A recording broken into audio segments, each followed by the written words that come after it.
विद्यार्थी मित्रों केम छो बधा जय स्वामीनारायण। प्रकरण नंबर 8 આપણે ભણી રહ્યા છીએ અને પ્રકરણ નંબર 8 ની અંદર મનુષ્યની જે સ્વાસ્થ્યની બાબતો છે એ સ્વાસ્થ્ય સંબંધિત આપણે ક્રમશઃ રોગોની સમજૂતી મેળવી રહ્યા છીએ। ગયા લેક્ચરની અંદર માનવ સ્વાસ્થ્ય અને એના જે રોગો હતા એ રોગોમાં આપણે જે રોગકારકો છે કે જેના વડે રોગો થાય છે બેટા, જેમ કે કેટલાક રોગકારકો બેક્ટેરિયા છે, કેટલાક રોગકારકો વાયરસ છે, કેટલાક રોગકારકો કૃમિઓ છે અને કેટલાક રોગકારકો પ્રજીવો પણ છે।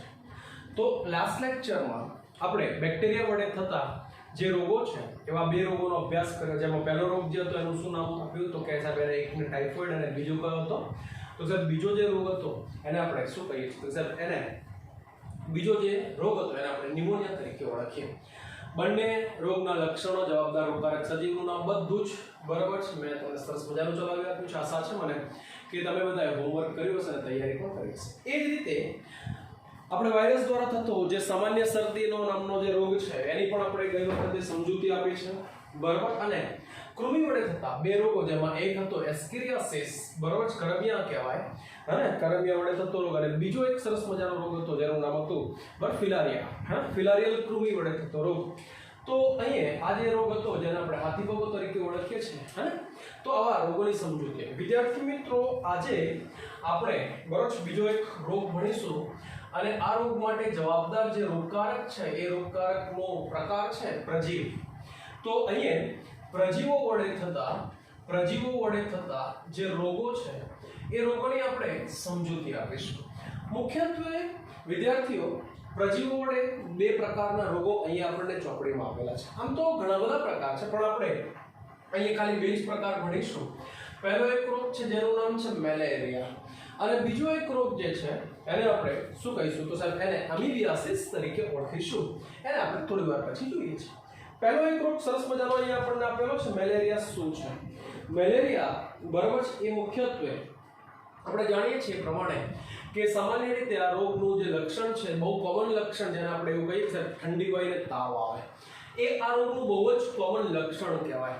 તો મેલેરિયા નામનો જે રોગ છે એ રોગ માટે જવાબદાર જે વાહકો છે એ વાહક કોણ છે તો સાહેબ એ વાહક પ્રજીવ છે। કયા પ્રજીવો બરાબર કે જે આના માટે જવાબદાર છે? તો આપણે જાણીએ છીએ તે પ્રમાણે કે એના માટે જે રોગકારક સજીવ છે એ રોગકારક સજીવ અથવા જે પ્રજીવ છે એ મુખ્યત્વે આવા ત્રણ પ્રકારના છે। ત્રણ પ્રકારના કયા છે તો એકને આપણે નામ લખીશું પ્લાઝ્મોડિયમ ફાલ્સીપેરમ બરાબર છે, અથવા તો પ્લાઝ્મોડિયમ ફેલ્સીપેરમ।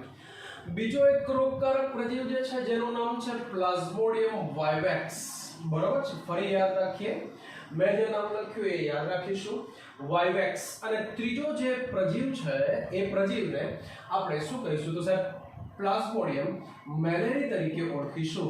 તો પહેલા વિદ્યાર્થી મિત્રો તમને મેં ત્રણ નામ આપ્યા કે જે મેલેરિયા માટે બરાબર છે, આપણા શરીરને મેલેરિયા માટે જવાબદાર છે। પહેલું કયું છે તો કે સાહેબ પહેલું પ્લાઝ્મોડિયમ ફેલ્સીપેરમ, બીજું તો કે પ્લાઝ્મોડિયમ વાઇવેક્સ, ત્રીજું તો કે સાહેબ પ્લાઝ્મોડિયમ મેલેરી। આ ત્રણ પ્રકારના જે પ્રજીવો છે એ પૈકીનું પ્લાઝ્મોડિયમ જે ફાલ્સીપેરમ છે એના વડે થતો જે મેલેરિયા છે એ મેલેરિયા એવું કહી શકાય કે સાહેબ એના વડે થતો મેલેરિયા એ ખૂબ જ કેવો હોય તો સાહેબ એના વડે થતો મેલેરિયા એ ખૂબ જ ગંભીર હોય છે। મતલબ એવો છે કે આ કિસ્સામાં જો વ્યક્તિની પ્રોપર સારવાર કરવામાં ના આવે તો વ્યક્તિનું મૃત્યુ પણ થઈ શકે છે। ચલો આવડી જશે। તો પહેલા મેં તમને ત્રણ નામ આપ્યા કયા પ્રકારના પ્રજીવ આ રોગ માટે જવાબદાર છે। ચલો રેડી। હવે આ જે રોગ છે ને બેટા એની ખાસિયત એ છે કે પ્રજીવ સીધા આપણા શરીરમાં પ્રવેશતા નથી। આ જે પ્રજીવો છે આ પ્રજીવો એક ચોક્કસ પ્રકારના જે મચ્છરની જાતિ છે એ મચ્છરની જાતિ વડે આપણા શરીરમાં પ્રવેશે છે બરાબર, અને એમાં પણ પર્ટિક્યુલરલી માદા મચ્છર, અને આ માદા મચ્છર જે છે એ આપણા માટે બરાબર શું કહેવાય તો સાહેબ એ રોગવાહક કહેવાય। એ રોગવાહકનું નામ છે માદા એનાફિલિસ મચ્છર, બરાબર યાદ રાખીશું, બરાબર ખાલી અને ખાલી કોણ તો કે સાહેબ માદા એનાફિલિસ મચ્છર, બરાબર આ રોગ માટે જવાબદાર છે, રોગવાહક કહેવાય. એટલે જ્યારે આ મચ્છર કરડે વ્યક્તિના શરીરને, બરાબર એટલે તે શું કરે તો સાહેબ એ બરાબર ફાલ્સીપેરમ જે છે, પ્લાઝ્મોડિયમ ફાલ્સીપેરમ જે પ્રજીવ છે એ વ્યક્તિના શરીરમાં મુક્તિ જાય અને પછી એનો વૃદ્ધિ વિકાસ થાય અને આમ બરાબર શરીરમાં એક આખું મેલેરિયાનું જીવન ચક્ર, મતલબ કે આ જે વાહક છે, જે રોગકારક સજીવ છે એનું જીવન ચક્ર પૂર્ણ થાય. વિદ્યાર્થી મિત્રો, હવે આપણે જો જીવન ચક્રની ચર્ચા કરીએ તો તમને ખ્યાલ આવે મેં કોનું જીવન ચક્ર અહીંયા દોર્યું છે તો તમને ખબર પડે કે સાહેબ અહીંયા પ્લાઝ્મોડિયમ ફાલ્સીપેરમ, બરાબર છે, પ્લાઝ્મોડિયમ ફાલ્સીપેરમ નામનું જે પ્રજીવ છે એનું જીવન ચક્ર છે. મોટે ભાગે તમે જોશો તો તમને આખા ચાર્ટમાં દેખાશે બેટા. તો કે આખું જે પ્રજીવ છે એ પ્રજીવના બરાબર છે જીવનનો અડધો ભાગ એટલે આ બાજુનું જે ચક્ર છે એ મચ્છરના શરીરમાં પૂરું થાય, બરાબર છે. આટલું જીવનના તબક્કા એ મચ્છરના શરીરમાં થાય અને આટલો જે જીવનનો તબક્કો છે એ કઈ જગ્યાએ તો કે સાહેબ એ મનુષ્યના શરીરમાં જોવા મળે. તો તમને પહેલા એ ખબર પડી ગઈ કે આ જે પ્રજીવ છે એ પ્રજીવ બે યજમાન જે છે, બરાબર છે, બે યજમાનમાંથી પસાર થાય છે અને પછી જ પોતાનું જીવન ચક્ર પૂર્ણ કરે છે. ટૂંકમાં અહીંયા વિદ્યાર્થીઓ તમને ખ્યાલ આવી ગયો કે માદા એનાફિલિસ મચ્છર, બરાબર, મનુષ્યને કરડે, સોરી અહીંયા થોડી ભૂલ છે, મનુષ્યને કરડે એટલે આટલો તબક્કો મનુષ્યના શરીરમાં અને આ જે તબક્કો છે આ તબક્કો કઈ જગ્યાએ તો કે સાહેબ આ તબક્કો એ મચ્છરના શરીરમાં જોવા મળે. ટૂંકમાં અહીંયા મારો કહેવાનો મતલબ તમને ખ્યાલ આવી ગયો કે સાહેબ બે યજમાન, એક મનુષ્ય અને બીજું કયું છે તો સાહેબ બીજું કયું છે તો માદા એનાફિલિસ મચ્છર, બરાબર. તો આમ બે યજમાનના શરીરમાં આ આખું જીવન ચક્ર આનું પૂરું થાય. આપણે વિદ્યાર્થી મિત્રો આને સમજીએ એ પહેલા થોડીક તમારી જાણકારી માટે કેટલાક શબ્દો અહીંયા સમજાવીશ કે જે જીવન ચક્રની અંદર પણ આપણી ચોપડીમાં ક્યાંય છે નહીં, પણ એવું કહી શકીએ આપણે કે અહીંયા આખું જે બરાબર મલેરિયાનું જીવન ચક્ર અથવા તો પ્લાઝ્મોડિયમ ફેલ્સીપેરમ જે છે એનું આખું જીવન ચક્ર છે ને એ 3 તબક્કામાં થાય. 3 તબક્કા કયા કયા છે તો સાહેબ પહેલો તબક્કો જે છે એને આપણે નામ આપીશું તો આને પ્રી ઇરિથ્રોસાઇટિક ચક્ર કહેવાય. તો આ એક પહેલું ચક્ર છે. આને શું કહ્યું આપણે તો સાહેબ આને પ્રી ઇરિથ્રોસાઇટિક ચક્ર. બીજું એક ચક્ર તો આને આપણે નામ આપીશું તો આને એક્ઝો ઇરિથ્રોસાઇટિક ચક્ર કહેવાય. અને છેલ્લું ચક્ર જે છે એ બરાબર રક્તકણની અંદર, એટલે હવે આને આપણે શું કહીશું તો સાહેબ આને એન્ડો ઇરિથ્રોસાઇટિક ચક્ર તરીકે ઓળખીશું. વિદ્યાર્થીઓ બહુ ઈઝી છે, તમે ખાલી શબ્દોને ધ્યાનમાં રાખો, શબ્દોને પકડો એટલે તમને આખું એ શું કહેવા માંગે છે એનો ખ્યાલ આવી જશે. ચલો આપણે 11મા ધોરણથી ભણતા છીએ. ઇરિથ્રોસાઇટ્સ એટલે શું તો એ આપણને ખબર હોવી જોઈએ. ઇરિથ્રોસાઇટ્સ એટલે સાહેબ રક્તકણ, આરબીસી ની બહાર, બરાબર છે. ટૂંકમાં અહીંયા આ કઈ જગ્યાએ તો સાહેબ આ રુધિરમાં, પછી આ પણ એક્ઝો, તો આ પણ રુધિરની અંદર, બરાબર ધ્યાન આપજો, રુધિરની અંદર પણ રક્તકણની તો બહાર જ. અને એન્ડો તો એન્ડો મતલબ અંદર. તો આ જે છેલ્લું ચક્ર છે, આ છેલ્લું જીવન ચક્ર ક્યાં ચાલે તો સાહેબ આ રક્તકણની અંદર ચાલે. ટૂંકમાં અહીંયા બરાબર છે, અહીંયા એવું કહી શકાય કે ફાલ્સીપેરમ એ આવા 3 ચક્રોમાંથી પસાર થશે ત્યારે એનું આખું એક જીવન ચક્ર પૂર્ણ થશે. વિદ્યાર્થીઓ તમે જરા ધ્યાનથી જુઓ એટલે તમને એક આખો સરસ મજાનો ચાર્ટ સમજાઈ જશે. બરાબર છે. આપણે હવે ચક્રની શરૂઆત કરીએ. હું કેટલાક ચોપડીમાં શબ્દો છે એની પણ સમજૂતી આપીશ અને જે કેટલાક બીજા પણ છે એ પણ હું બહારના લખતો જઈશ અને તમારો ખ્યાલ આપતો જશે. વિદ્યાર્થી મિત્રો બરોબર ધ્યાનથી જુઓ કે સૌપ્રથમ મચ્છર જે છે એ શું કરે તો સાહેબ મનુષ્યના શરીરના કોઈ ભાગને કરડે. સપોઝ એવું સમજીએ આપણે કે મચ્છર અહીંયા હાથ ઉપર કરડે છે. હાથ ઉપર કરડે એટલે સ્વાભાવિક છે કે મચ્છર પાસે જે મુખાંગો છે એ મુખાંગોની મદદથી શું કરે તો સાહેબ આપણા શરીરમાં છિદ્રો કરે. મતલબ કે જે ચામડીમાં છિદ્રો કરે અને એ ચામડીના છિદ્રો એ સીધા રુધિરવાહિની સાથે જોડાય. એટલે કે મચ્છરના શરીર અને એમાં એના જે મુખ ભાગ જે છે શીર્ષ પ્રદેશ જે છે એ શીર્ષ પ્રદેશમાં આવેલી જે લાળ ગ્રંથિ છે એ લાળ ગ્રંથિની અંદર છે ને બેટા શું આવેલી છે? તો સાહેબ એ લાળ ગ્રંથિની અંદર સ્પોરોઝોઇટ આવેલા છે. શું આવેલા છે? તો બહુ અગત્યનો એક શબ્દ આપણે સમજીશું અને સ્પોરોઝોઇટ આવેલા હોય. બરાબર છે. તમે શબ્દોને જરા ધ્યાનથી જુઓ. સ્પોર્સ બરાબર, ઝોઇટ. સ્પોર્સ એટલે શું? તો સાહેબ બીજાણુ, બીજ. હા ને, શરૂઆતમાં વનસ્પતિનું જ્યારે અંકુરણ થવાનું હોય એ પહેલા જે બીજ હોય, લીલ, ફૂગ અને આવા જે લાઇકેન, આમના જે બીજાણુ છે બરાબર, જે બીજ છે એમના માટેનો શબ્દ છે સ્પોર્સ, બીજાણુ. એ જ્યાં પડે ને ત્યાં ઉગે અને શું કરે? અંકુરણ કરી ઉગે અને પોતાનું વૃદ્ધિ. એમ અહીંયા પણ આ જે શબ્દ છે સ્પોરોઝોઇટ બરાબર છે, કે જે લગભગ છે ને સ્પિન્ડલ શેપના હોય. સ્પિન્ડલ એટલે આ રીતે ત્રાકાકાર હોય. એક વખત બરાબર મચ્છર વ્યક્તિના શરીરના જે તે ભાગને કરડે એટલે લાળ ગ્રંથિ મારફતે શું કરે? તો કે લાળ ગ્રંથિમાં આવેલા જે સ્પોરોઝોઇટ છે એ લાળ મારફતે વ્યક્તિના શરીરના રુધિરમાં પ્રવેશે. તો વિદ્યાર્થી મિત્રો બરાબર છે, બહુ જ ઈઝી છે. અહીંયા સુધી તમને બધાને ખબર પડી ગઈ. રેડી? તો સ્પોરોઝોઇટ શું કરે છે? તો સાહેબ સ્પોરોઝોઇટ રુધિરમાં પ્રવેશે છે. રુધિરમાં પ્રવેશે અને રુધિર મારફતે તે બરાબર, રુધિરનું કામ શું બેટા? તો કે સાહેબ રુધિર આખા શરીરમાં ફરે. આવું રુધિર જ્યારે યકૃત પાસે પહોંચી જાય એટલે આ જે સ્પોરોઝોઇટ છે એ રુધિર મારફતે ક્યાં જાય? તો કે સાહેબ યકૃત કોષોમાં પહોંચી જાય. ક્યાં પહોંચી જાય? યકૃત નામનું અંગ કે જે કોષોનું બનેલું છે. યકૃત ઘણા બધા કોષોનું બનેલું છે એટલે યકૃત કોષોમાં પહોંચી જાય. યકૃત કોષોમાં તે શું કરે? તમને ખબર છે કે યકૃત એ શરીરની રાસાયણિક ફેક્ટરી છે, પણ સાથે સાથે કેટલાક જે અગત્યના ઘટકો છે એનો સંગ્રહ પણ કરે છે.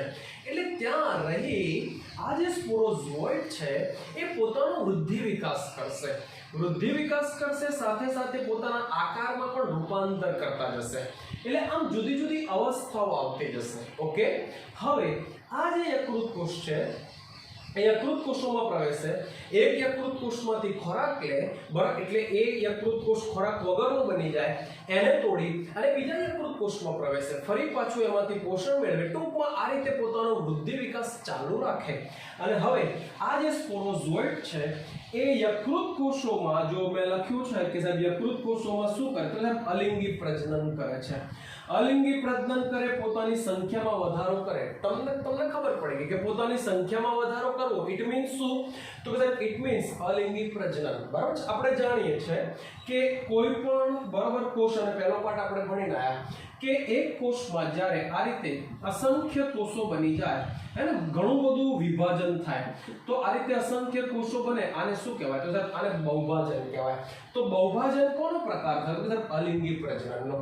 તો વિદ્યાર્થી તમને ખબર પડી જાય કે સાહેબ યકૃત કોષોમાં તેઓ શું કરે? અલિંગી પ્રજનન કરે.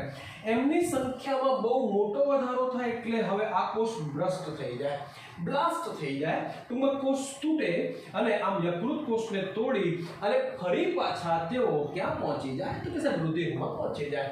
વિદ્યાર્થી મિત્રો બહુ સ્ટેપ બાય સ્ટેપ તમારા મગજમાં ઉતરી જાય, તમને આવડે જે રીતે હું તમને સમજાવી રહ્યો છું. એટલે અહીંયા સુધી આયા તો આઈ થિંક અહીંયા સુધી કોઈને કાંઈ તકલીફ નથી. હવે તમને ખબર પડી ગઈ કે સાહેબ યકૃત કોષોમાં શું પરિસ્થિતિ થઈ? તો યકૃત કોષ તૂટ્યો છે. શા માટે યકૃત કોષો તૂટે છે? તો કે સાહેબ એ જે સ્પોરોઝોઇટ છે બરાબર, જે વિવિધ અવસ્થાઓમાંથી પસાર થાય છે અને એમની સંખ્યામાં બહુ મોટો વધારો થાય એટલે હવે કોષ સ્વાભાવિક છે કે એમને સમાવી ન શકે એટલે તૂટે, ફાટે. અને આ રીતે તેઓ તોડી અને રુધિરમાં શું કરે? તો સાહેબ રુધિરમાં મુક્ત થાય. હવે બહુ અગત્યની સમજૂતી. ટૂંકમાં આ જે તબક્કો હતો એ તબક્કો શું હતો? તો સાહેબ પ્રી ઇરિથ્રોસાઇટિક ચક્ર હતો. બરાબર છે, આવડી જશે. તો આ જે તબક્કો હતો એ પ્રી ઇરિથ્રોસાઇટિક ચક્ર હતું. અને એ જ રીતે હવે એક્ઝો ઇરિથ્રોસાઇટિક ચક્ર પણ બરાબર. તો તમને ખબર પડી ગઈ કે આ બે તબક્કામાં આટલી ઘટના બની છે. ચલો રેડી.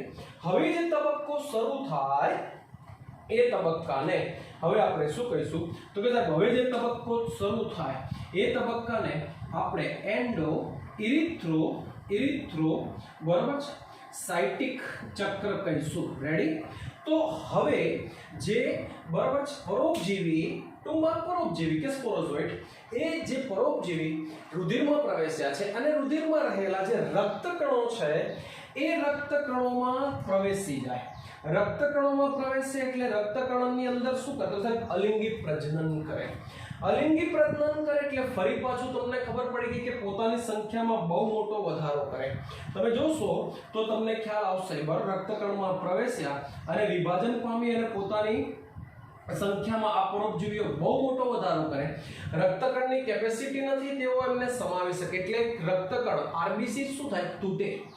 રક્તકણ તૂટે, ઇરિથ્રોસાઇટ્સ તૂટે, ફાટે. અને આમ બરાબર આ જે પરોપજીવી છે, પરોપજીવીની આ અવસ્થા તમારી ચોપડીમાં નથી, પણ આ અવસ્થાને ટ્રોફોઝુઓઇડ કહેવાય. બરાબર છે. નીટ માટેની બહુ જ અગત્યનો શબ્દો, અગત્યની લાઈન. આ જે પરોપજીવી બન્યા છે, આ પરોપજીવીને આપણે શું કહ્યું સાહેબ? આને ટ્રોફોઝોઇડ કહેવાય. હવે તમને ખ્યાલ આવે કે આ જે ટ્રોફોઝોઇડ શું કરે છે સાહેબ? રક્તકણની અંદર પોતાનો વૃદ્ધિ વિકાસ કરે છે.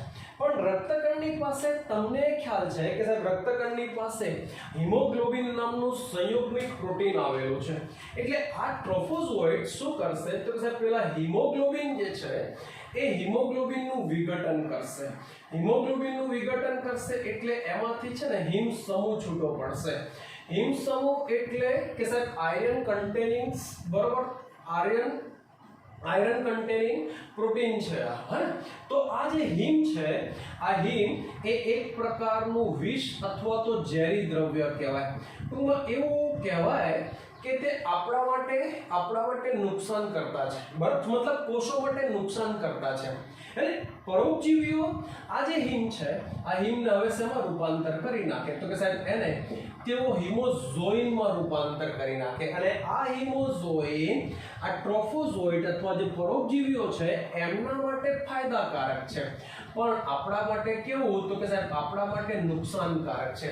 ટૂંકમાં હિમોગ્લોબિનનું વિઘટન થાય છે, હિમોઝોઇન બને છે અને આ હિમોઝોઇનની ઝેરી અસરને કારણે આપણને લગભગ 2 થી 3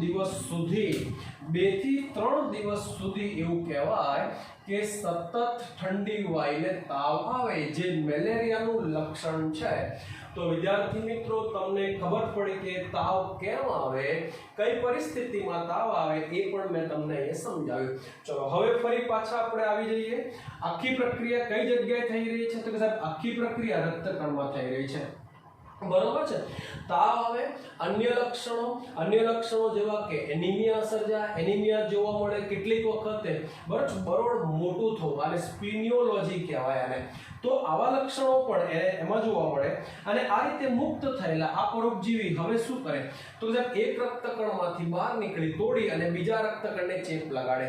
બીજા રક્તકણને ફરી પાછું નુકસાન કરી અને ત્રીજા રક્તકણને ચેપ લગાડે. રક્તકણોની સંખ્યા શરીરમાં ઓછી થતી જાય. તો અહીંયા તમને હવે એ ખબર પડી ગઈ.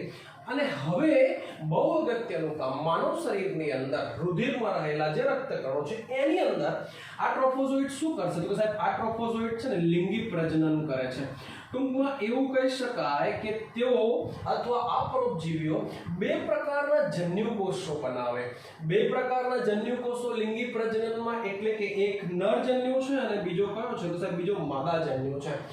એક રક્તકણમાં નરજન્યુ અને બીજોમાં રક્તકણમાં કયો છે તો સાહેબ બીજા રક્તકણમાં માદા. ટૂંકમાં રક્તકણમાં લિંગી અવસ્થાઓ શું કરે તો સાહેબ લિંગી અવસ્થાઓ એ વિકસવા માંડે. બરાબર, અથવા તો એવું કહી શકાય કે સાહેબ રક્તકણની અંદર લિંગી અવસ્થાઓનું ડેવલપમેન્ટ થતું જાય, જન્યુકોષો બનતા જાય.